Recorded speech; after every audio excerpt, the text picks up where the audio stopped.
So hello students, so today we are going to start another very important topic, that is adsorption isotherm. ठीक है, adsorption के बारे में हमने काफ़ी कुछ डिस्कस कर लिया, उसके टाइप्स के लिए फिजिसॉप्शन, केमिसॉप्शन वगैरह. तो आज हम करेंगे adsorption isotherm.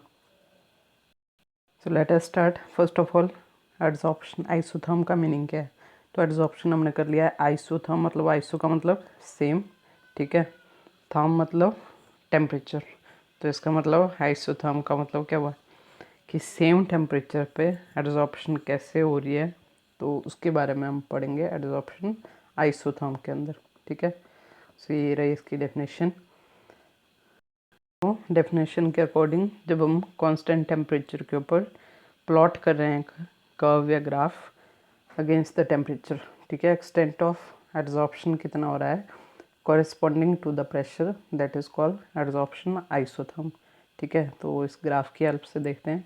तो ये रहा आपका प्रेशर. ठीक है, प्रेशर इस साइड को इंक्रीज़ कर रहा है और इस साइड पे हमने लिया हुआ है एक्सटेंट ऑफ एडजॉर्प्शन, जिसको हम शो करते हैं एक्स बाई एम से. अब एक्स बाई एम में एक्स क्या होता है? It is the mass of the adsorbate and M is the mass of the adsorbent.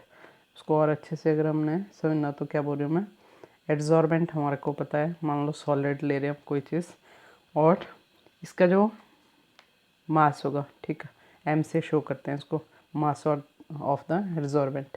अब इसके ऊपर आपका कोई हमने एडजॉर्बेट लिए, ठीक है, वो आके इसके ऊपर अटैच कर रहे हैं, ऐसे करके एडजॉर्प्शन हो रही है उनकी. ठीक है, तो ये कितना अमाउंट है उसको हम शो करते हैं एक्स से. X is the mass of the adsorbate, इनकी बात है, जबकि एम में आपका एडजॉर्बेंट. लग गया पता? तो इन दोनों की जो रेशो आएगी एक्स बाई एम, ठीक है, इसको हम बोलते हैं एक्सटेंट ऑफ एडजॉर्प्शन.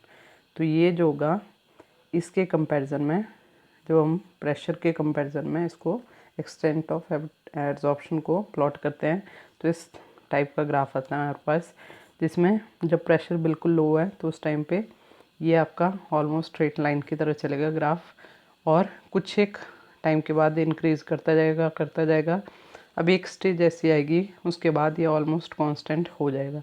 अब ये लॉजिकली बिल्कुल इजी बात है. देखो, हमारे पास था एक सॉलिड, ठीक है, जो एडजॉर्बेंट है. ठीक है, अब हमने क्या किया, यहाँ पे हमारे पास बहुत सारे क्या क्या चीज़ आ गई, एडजॉर्बेट. ठीक है, हमारे पास काफ़ी अमाउंट में क्या है, एडजॉर्बेट.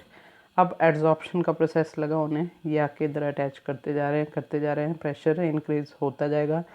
प्रेशर इंक्रीज़ कर रहा है तो एडजॉर्प्शन का रेट बढ़ता जाता है. ठीक है, अब एक स्टेज ऐसी आएगी कि अब आप प्रेशर भी बढ़ाएंगे तब भी ये एडजॉर्प्शन जो होगी वो और ज़्यादा नहीं होगी. अब उसका रीज़न क्या हुआ, जो इसका सरफेस था, ठीक है, वो सारा तो एक्वायर कर लिया जो यहाँ पे अटैच करके पार्टिकल, अब कहाँ लगेगा, तो इसलिए तो देखो एक और तरीके से समझ सकते हैं हम, बिल्कुल ईजी स्टेप. हमने क्या किया, कंटेनर लिया, उसमें हमने गैस पार्टिकल भर दिया और साथ में रख दिया जो एडजॉर्बेंट है. ठीक है, तो अब हमने यहाँ पे पिस्टन लगाया और उसको ऊपर से प्रेशराइज करने लगे. तो सिंपल सी बात है, जब इसके ऊपर प्रेशर बढ़ेगा तो ये जो मॉलिक्यूल हैं और क्लोज आएंगे, और जो एडजॉर्प्शन का रेट है, ये हम प्रेशर अप्लाई कर रहे हैं, तो प्रेशर जैसे इंक्रीज़ करेगा एडजॉर्प्शन का रेट और इंक्रीज़ होगा. बट एक टाइम ऐसा आ गया, प्रेशर इसके ऊपर इतना बढ़ गया, सारे जो पार्टिकल थे वो अटैच कर गए, एड्जॉर्ब कर गए इसके सरफेस के ऊपर. अब इसके अलावा और प्रेशर हम अप्लाई करेंगे तो इस पर कोई एड्जॉर्प्शन में इंक्रीज़ नहीं होगी. ठीक है, तो इससे आपको पता लग गया होगा, ये ग्राफ इजी है. देखो, एक्सटेंट ऑफ एडजॉर्प्शन कितना हो रहा है with respect to the pressure. तो जैसे प्रेशर एक पॉइंट जहाँ पे सेचुरेशन आ रही है, जिसके बाद ये कांस्टेंट हो रहे हैं, उसको हम बोलते हैं इक्विलिब्रियम प्रेशर, या फिर इसको हम बोलते हैं saturation pressure, S meant for saturation. ठीक है, तो इसके बाद जो आपकी ये होगी एडजॉर्प्शन होगी, दैट विल टर्न कांस्टेंट. ठीक है, अब नेक्स्ट देखते हैं.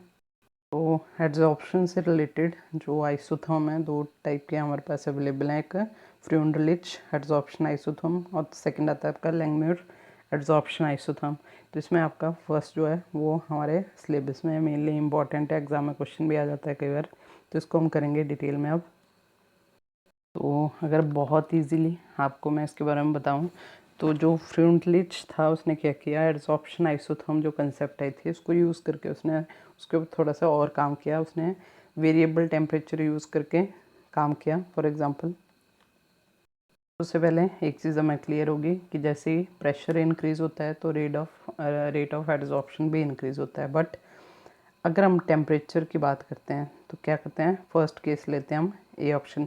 कोई एक गैस थी, उसको हमने प्रेशर के साथ क्या करवाया, एड्जॉर्ब करवाया, तो ये उसका हमारे पास प्लॉट आया। ठीक है, मतलब स्टार्टिंग में इंक्रीज़ करता गया, फिर एक सेचुरेशन स्टेज आ गई एट 200 केल्विन। अब हमने क्या किया, उसका टेम्परेचर चेंज कर दिया और वही एड्जॉर्बेट था, वही एड्जॉर्बेंट थे। तो उसके बाद क्या देखा गया, जैसे हमने टेम्परेचर को इंक्रीज़ किया तो जो एड्जॉर्प्शन थी वो डिक्रीज़ कर गई। ठीक है, एड्जॉर्प्शन थी वो डिक्रीज़ कर गई। क्यों, सिंपल सी बात है, जो एड्जॉर्प्शन हुई थी उनके बीच में बॉन्ड होते हैं, अट्रैक्शन होती है, तो हाई टेम्परेचर पे बॉन्ड इजीली टूट के गैसेज जो होती हैं वो भाग जाएंगी, तो उसके कारण एड्जॉर्प्शन का रेट जो होगा वो रिड्यूस कर जाएगा। वैसे ही नेक्स्ट केस नंबर 3 लिया। ठीक है, टेम्परेचर और लो कर दिया, गैस वही रही, ठीक है, प्रेशर वही रहा, तो उसके बाद क्या हुआ, और ज़्यादा कम हो गई जो आपकी एड्जॉर्प्शन थी। तो इससे उसने फिर कंक्लूजन निकाले 2-3।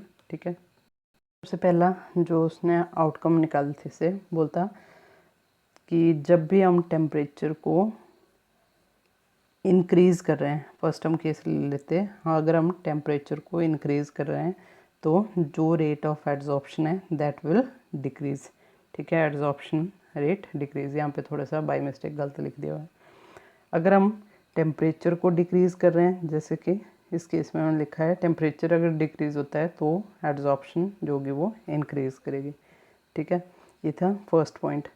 अब सेकंड बोलता है जो लो प्रेशर है, ठीक है, तो लो प्रेशर पे जो ग्राफ होगा हमारा वो ऑलमोस्ट स्ट्रेट आता है। उसका मतलब लो प्रेशर पे जो एक्सटेंट ऑफ एड्जॉर्प्शन है that will directly proportional to the pressure जिसकी पावर 1 ली गई है। ठीक है, तो इसमें डायरेक्टली प्रोपोर्शनल मतलब अगर हम प्रेशर बढ़ाएंगे तो रेट ऑफ या एक्सटेंट ऑफ एड्जॉर्प्शन जो होगा वो भी इंक्रीज़ करेगा, बढ़ती जाएगी एड्जॉर्प्शन।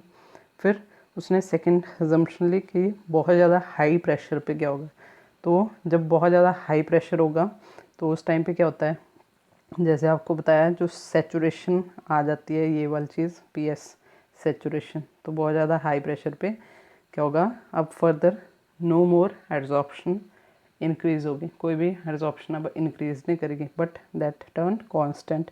तो कांस्टेंट पे मैथमेटिकली हम इसको शो कर सकते हैं x/m is directly proportional to the P0, मतलब कांस्टेंट है P0 की वैल्यू। तो K, what is K is a constant here. ठीक है, क्योंकि जो प्रेशर के अगेंस्ट हमारी एड्जॉर्प्शन होगी वो कांस्टेंट हो गई अब। तो अब थर्ड क्या था, एट इंटरमीडिएट टेम्परेचर, एक हो गया बिल्कुल सॉरी टेम्परेचर नहीं प्रेशर, सॉरी, तो इंटरमीडिएट मतलब एक आ गया हमारे पास लो प्रेशर जिसमें P की वैल्यू 1 थी, एक आ गया हाई प्रेशर जिस पे P की वैल्यू P0 के बराबर थी, मतलब 0 के बराबर है, कांस्टेंट हो गया क्योंकि। तो इन दोनों के बीच में 1 और 0 के बीच में भी कुछ वैल्यू होगी जो आ रही है बीच में। ठीक है, तो इस केस में जो पावर ऑफ प्रेशर है, एक्सटेंट ऑफ एड्जॉर्प्शन है, that will lies between the P raise to the power 1/n। अब 1/n का मतलब इसके बीच में 1 और 0 के बीच में कोई वैल्यू होगी जिसको हमने कंसिडर किया 1/n। तो इस केस में जब इंटरमीडिएट प्रेशर होगा तो x/m की जो पावर वैल्यू होगी वो डिपेंड करेगी P raise to the power 1/n। ठीक है, नेक्स्ट चीज़, तो यहाँ पे जो n होगा दैट इज़ कांस्टेंट और उसकी वैल्यू डिपेंड करती है upon the nature of the adsorbate कैसा है और एड्जॉर्बेंट कौन सा है, किस गैस का बना हुआ है। ठीक है, जो एड्जॉर्बेट होगा। अब इसको एक ग्राफ की हेल्प से फिर से थोड़ा सा देख लेते जो अभी हमने पढ़ा। ठीक है, तो ये आपका देखो एक्सटेंट ऑफ एड्जॉर्प्शन, ये आ गया प्रेशर। अब हमने स्टार्ट किया यहाँ से इसको क्या करना, गैसेस की एड्जॉर्प्शन करवानी। तो लो प्रेशर जो था यहाँ से यहाँ तक, लो प्रेशर पे डायरेक्टली जो x/m की वैल्यू थी that depends upon the pressure. तो प्रेशर जैसे इंक्रीज़ करता गया एक्सटेंट ऑफ एड्जॉर्प्शन इंक्रीज़ करता गया।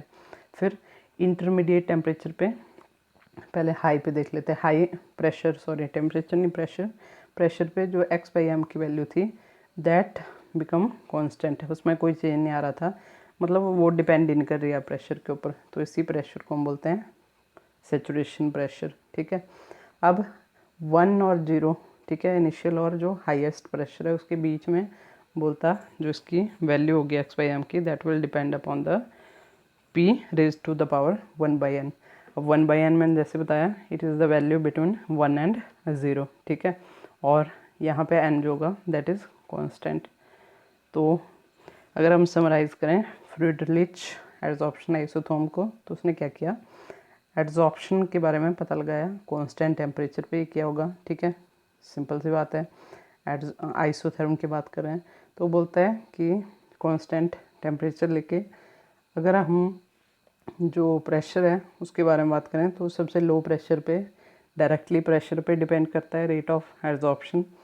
जैसे जैसे इंक्रीज़ करेगा वो इंक्रीज़ करेगा। हाईएस्ट प्रेशर पे जो आपका रेट ऑफ एड्सॉर्प्शन है, एक्सटेंट ऑफ एड्सॉर्प्शन, वो कांस्टेंट हो जाएगा, इंडिपेंडेंट हो जाएगा प्रेशर के।